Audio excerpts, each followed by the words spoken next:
naging daan nga sa pag-aayos nito ni Megan at nito ni Jenny ang nangyari sa kanilang kapamakan.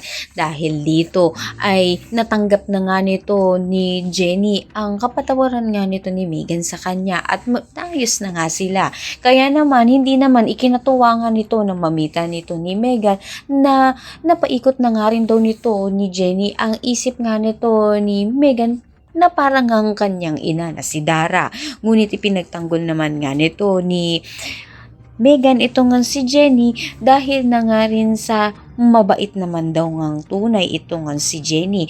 At ngayon nga lalabas ng araw ito sa ospital ay kanila nga itong susurpresahin ng grupo ng Yumi. Sa kabilang banda naman nga, ayon nga kay Astra M ay ngayon nga maayos na si Megan at si Jenny. Bakit nga raw hindi ni Dara at nito ni Minchi ayusin ang kanilang dating samahan para nga sa magiging concert nga nito at mabuo nga ang Rosabelas. Napaisip naman nga itong si Dara at kanya na nga kinausap si Minchi at sinubukan niya nga na magkaayos sila. Ngunit ayon kay Minchi, hindi pa nga siya handa. Ngunit napapaisip na nga rin siya na maging maayos na nga rin sila dahil na nga rin sa nararamdaman naman nga niya na totoo naman, sincere ang mga sinasabi nito ni Dara sa kanya. Kaya naman pakatutukan nga natin kung magiging maayos na nga ba itong si Dara at si Minchi. Ang lang yan, abangan natin. Maraming salamat sa iyong panood.